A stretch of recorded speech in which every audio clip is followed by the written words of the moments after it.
Mike here, and I am in the center of it all, New York City. I'm on Park Avenue. I'm doing some teaching today, so the interesting thing is I wasn't able to meal prep. I don't have a microwave. I don't have my things with me, so the question is, what can I do, and what can we do when we're out and about? Now, bear in mind, so I'm teaching all day at a class, and tonight is deadlift day. So I need to plan my day and eat accordingly. Now, those are some of my first choices, but I did wake up, I had some overnight oats, and then I had a protein shake. So that was the start of my day. Now lunch is going to be interesting. So I have my food truck guys here across the street. Where is it? I don't know, there's a couple things across the street I could do, but I'm not going to, I don't know. There's a Europa Cafe, I see down the block. Oh, wait a minute. Oh, I don't know if you guys can see it. Can you see what I see? It's over here. You can't see it. Chipotle. You can see one of my other videos, we talked about that. So I think that's what I'm doing for lunch. But I'll show you guys a little more, and I'm going to show you a little bit, maybe I might show you a little bit about tracking calories today, I'm not sure. But I'm in the city, I'm enjoying my day, and I'll talk to you guys in a few seconds. So it's really important to kind of plan out your day and know when to make those good food choices. When you're kind of stuck and you haven't prepped, you need to know what you can do. By the way, just check out this view, guys. How awesome is that? I love New York. All right, I'll talk to you soon. So those clips were from me at New York City. I was doing some teaching, and I wanted to get back to you guys. It's a few days later, but I wanted to keep going on this concerning kind of how to eat when we go out. Now, if you're directly post-bariatric surgery, what you eat's really important. I mean, bring along a protein shake. It really depends how far out from surgery you are. Within that first month, you're probably not going that far anyway, and you're sticking to the liquids. Do that. In terms of moving on into the soft and the pureed, things like scrambled eggs, tuna fish, very easy to eat soft foods, and then you get into normal food. Now, for people who are over a year out, this gets interesting because I don't want guys or girls, doesn't matter, or transgender or whatever you are, I don't judge. I don't want you guys going, and I use guys as a kind of a catch-all, so just deal with it. But I don't want you guys going to fast food and picking up like, you know, a Whopper or a Big Mac, you know, like old school, like we used to do. You know, I know we were all eating a ton of that shit. We can't do that. So sometimes you're out and the choices are minimal. So you have to be really smart about what you choose, because you can hit up, you know, if you go to like Wendy's or something or whatever fast food place you have and you wind up getting like a burger and fries, I mean, shit, the medium fries has 450 calories in it on average. The burger is about 600 calories. I know a Whopper is 600 calories. Oh, by the way, I think I talked about this in a previous video, that Impossible Whopper, what's impossible is that it's so many goddamn calories.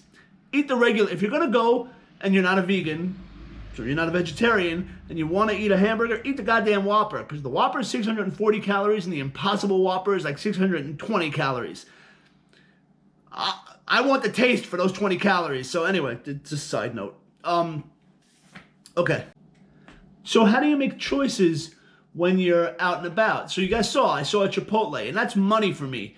Because for me, I need protein, carbs, fats, and frankly, Chipotle's going to do it, and it's probably going to do it, you know, in a bowl. It's going to give me like 3 meals, and I'm doing a meat, so usually a steak or chicken. And by the way, that carne asada they have is really good. Got a little lime on it. It's really nice. I do the rice. I do some veggies. I throw it all in there. A little salsa, a little bit of cheese for the fat.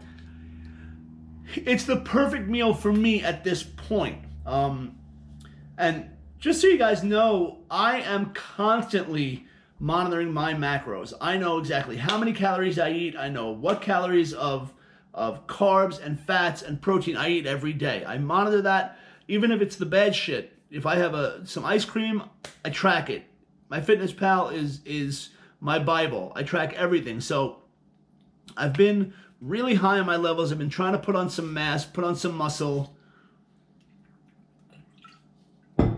And so I make adjustments, and usually my adjustments come from my carbs. So I was up at about 400 carbs. I noticed in a week I put on 4.5 pounds. I cut back my carbs by 100 grams, and I dropped those 4 pounds instantly and didn't lose much muscle. And that's the game I play, is adjusting my macros accordingly to what I need to do. Now, I'm trying to maintain my mass or build mass, and by mass, I don't mean fat. I want to build muscle, and I'm trying to do that up until my next powerlifting meet on November 23rd. Now, after that, I'm going to go into a cut. Now, I know it's sometimes weird to go into the off season and do a cut in the winter, but screw it. That's what I'm doing because I'm going to weigh in at about 220 for my meet, and then I want to see if I can get down to 195 and not lose too much muscle, or 198. And that's going to require changes in the diet. It's going to require cutting the carbs, upping the protein, and that's what it is. So, anyway, back to what we were talking about. So when you're going out, like Chipotle is a good option. Chick-fil-A, my understanding is they have grilled chicken nuggets. Good option. Wendy's, go for the chili. It's a good option. The other thing is understanding that we can't eat that much, so you don't need to order the supersize anything anymore. We don't do that. You know, if you want to get fries, get the small fry. Get a small burger. Like, I'm not going to tell people, like look, I see a lot of fitness guys, Alan Roberts, Papa Swolio. These are all guys I follow. Papa Swolio is really big on the quality of food, and I agree with that to an extent.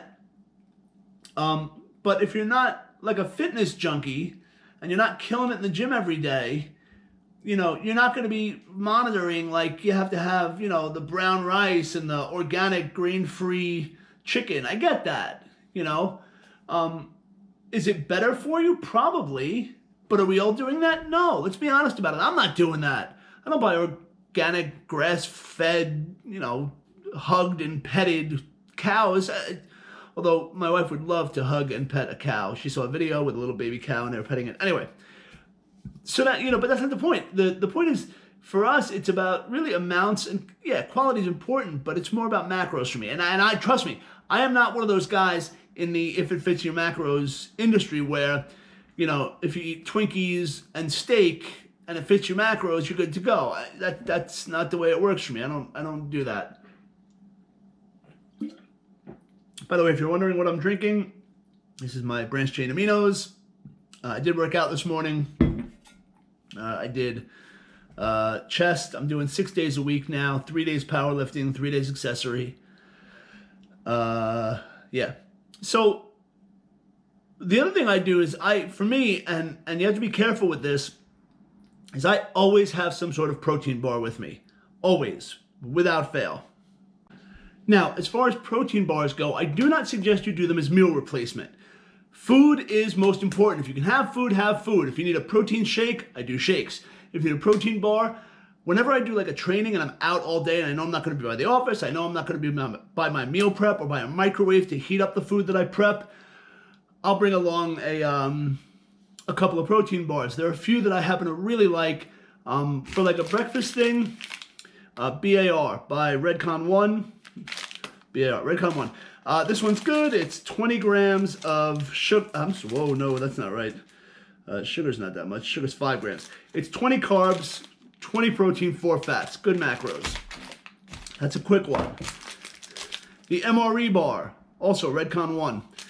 This I'll do this like an extra meal. So if I have my breakfast, lunch, dinner, and I need something in between, I'll do one of these. This is about 260 calories. It's 29 carbs, 20 protein. Again, 20 protein. I like that. But my kind of staple, it's the ones that I carry everywhere. I have boxes of them in my office. I have them at home. This is my supplement. It's my candy, I guess. It serves my chocolate fix, my sweet fix, and it's got protein in it. And those are my Quest bars. I do like my Quest bars. Some people say they're acquired taste. They have a weird consistency, but these are the ones I love. This thing right here, this one, bang. Dark chocolate double crazy chunk. This is ridiculous. F Hershey's. I'm going with this. But they have like 15 flavors. I got the chocolate chunk, peanut butter, s'mores. These are money. These are roughly anywhere from 190 to 210, 180 calories, carbs, 22 to 24 carbs in each of them, and proteins about 20 grams in each of these. I like these a lot. So I always carry something like this with me, always. I always have it in the car. Well, the car's not good because they melt, but I always have them with me. as kind of a backup. If all else fails and I can't find food, if I can't hit a deli and pick up a wrap or something, I'll hit those up. But all right, I'm rambling. That's a lot. You guys tell me what you're doing. What do you do to kind of maintain eating and not going completely off the rails when you're out and about? When the meal prep doesn't work, when all else fails, what do you go for? As always, you guys rock. You guys are all awesome. Just a heads up, next week I'm going to be on vacation in Bermuda. I'm going on a cruise, and for anybody who's been on a cruise, it's basically food and the ocean, and that's what you're doing. So it's going to be very interesting. I actually packed 2 suitcases, one for all my clothes and one for my workout clothes. They have an awesome fitness center, and I will be hitting it up, and I'll do some videos about the fitness center there and about kind of maintaining everything on vacation. So it's going to be interesting. I might do a few of those. A little bit about the food, a little bit about how to stay active. But love you guys. If you like what I'm doing, if you're enjoying the videos, like, subscribe, tell your friends. More viewers just means more people are getting the message. If you're doing powerlifting, if you're doing fitness, if you're doing working out, if you're trying to maintain your fitness, if you're trying to get your macros down, hit me up. Let me know. You can always email me at nursemike@bariatricstrong.com. I do have a website. I know it's crazy. You can make comments here. And as always, stay bariatric strong, guys. You rock.